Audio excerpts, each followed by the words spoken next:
up, all my fight fans? So, we got ourselves a few boxing matches this coming Saturday, and one of them just so happens to be Terence Crawford. And no, unfortunately, he is not fighting Errol Spence.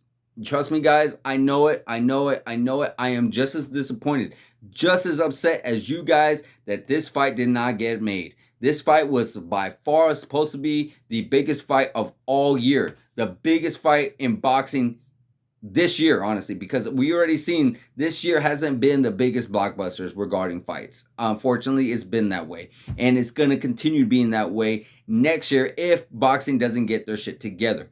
I promise you. So I'm really hoping down the line that Terence Crawford and Errol Spence does get made. That is literally our Hagler and Hearns. That is our Leonard and Hearns, I should say. Excuse me, Leonard and Hearns. That it has the potential of being Hagler and Hearns as well. You never know. But it has that, just seeing those two guys, both in their prime, both undefeated. I've talked about this multiple times, so I'm not going to talk your guys' ear off about this. I just hope it gets made. I'm disappointed in both of them, that are disappointed in the people that just could not get this fight together. The teams that could not get this fight together. You got Errol Spence's side, you got Terence Crawford's side. Not sure who was really truly to blame, but we already heard from Terence Crawford. We haven't heard from Errol Spence, so we kind of have a little bit of like, hey, well, you know what? I'm gonna go with a little bit of Terence Crawford because Errol, you're not saying anything. You're not telling us your side of things. So be that as it may, it didn't get made. But Terence Crawford is fighting top 10 welterweight, I believe it is. His name is David Avanesyan. I can't really say his last name. Please forgive me, but I'm going to call him David for the time being. But yes, he's fighting top 10. I believe he just wanted an opponent. I believe he just wanted to fight this year because he has not fought since he fought, I believe, Sean Porter earlier this year in 2022. So be that as it may, yeah, he wanted to fight. He wanted to stay busy, and it's a good thing because you don't want to, as a fighter, and especially when you're getting older, you don't want to take off too much time.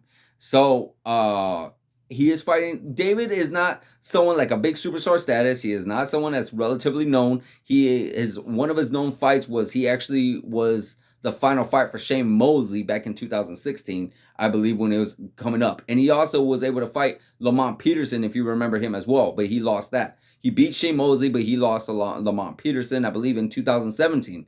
So with that being said, I don't see this being much of a challenge for Terence because Terence is number one pound for pound on a lot of people's lists. Not really mine, but still, he is still a really, really great fighter right now. Really great fighter. So I don't see too much sense in breaking the fight down. You never know. Puncher's chance, of course, that goes with anybody.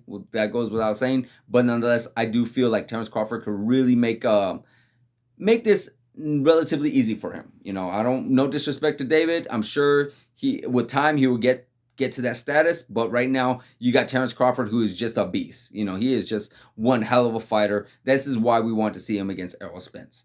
So with that being said, this fight is December 10th, this Saturday, I believe.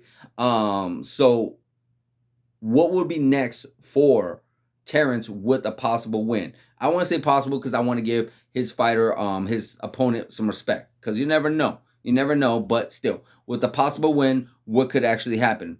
I don't know. I really wish I knew more details regarding why the Errol Spence fight didn't go down. Because then I would say, yeah, Errol Spence. But whatever happened, I feel like is always going to be there. Unless they somehow were able to get it sorted out. If they were able to get it sorted out, then I could see it potentially being made next year. But right now, I don't. So what I see the next best thing would be possibly against him and Keith Thurman. Because Keith Thurman has a name. Keith Thurman still is only one defeat. And that defeat just happens to be over Manny Pacquiao. Keith Thurman has beaten a lot of good fighters, such as Danny Garcia, Sean Porter, Josito Lopez. He even fought Carlos Quintana. He's fought a lot of Luis Collazo. He's fought a lot of guys, a lot of the who's who. So I could see that potentially being made, and that could be potentially a really good match. And like I said, he fought Manny Pacquiao, and it was a very, very close decision. Manny Pacquiao dropped him, but he was able to come back from adversity and give Manny Pacquiao one hell of a fight.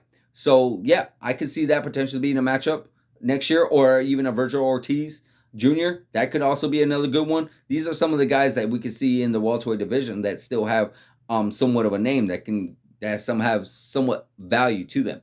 Outside of that, if I was Terence, if he doesn't get that Errol Spence fight, I would move up in weight. Try to go after a different challenger in a higher weight class because unfortunately, he is getting older, and if Errol doesn't want to come to the table, if that fight doesn't get made, he needs to go after another star, possibly a Charlo. Charlo's right up there too. You never know. Maybe he's a bigger guy. We don't know how big Errol Spence usually walks around at. He did fight, I believe, at lightweight, maybe even junior lightweight. I can't remember how far back it goes. I do remember he did fight at lightweight. He fought Gamboa back in the day, and that was a lightweight fight, if I remember correctly. So I'm not sure how far he'll be able to go up with his body frame and such. But if he can make up to middleweight, that could be also another possible matchup right there. He can pack on some muscle and see what he could do up there too.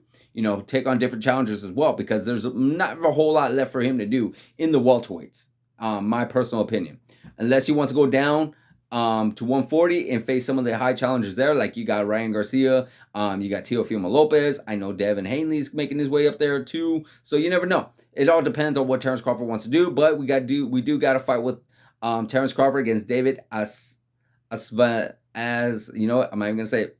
You got to fight this coming Saturday. So it should be a good one for him. I just really do hope that this fight with Errol Spence does get made, because that fight needs to happen. These guys need this fight for their legacy. They really, really, truly do. I personally feel like if these two never fight each other, they can never really be in that GOAT status. They never really could. Because at the end of the day, you can go on and say, well, some of the great fighters out there never fought all these other great fighters. And that's true. But at the end of the day, they still had that one challenger that put them to the test, that pushed them to the limit. And unfortunately, Errol and Terence Crawford just have not met that person yet. And I do feel it's them. They are each other's test. They are each other's equal. And that's what they need. Because every great fighter had that. They all had that test. They all had that equal. And that's what made them great. So that's my personal opinion, guys. But let me know what you guys think in the comments. Let me know what you think will be next for Terence Crawford. Let me know if you think this Terence Crawford Errol Spence fight is ever going to be made. Let me know in the comments, guys. Like, subscribe, hit that notification button, guys, and I'll see you guys in the next video.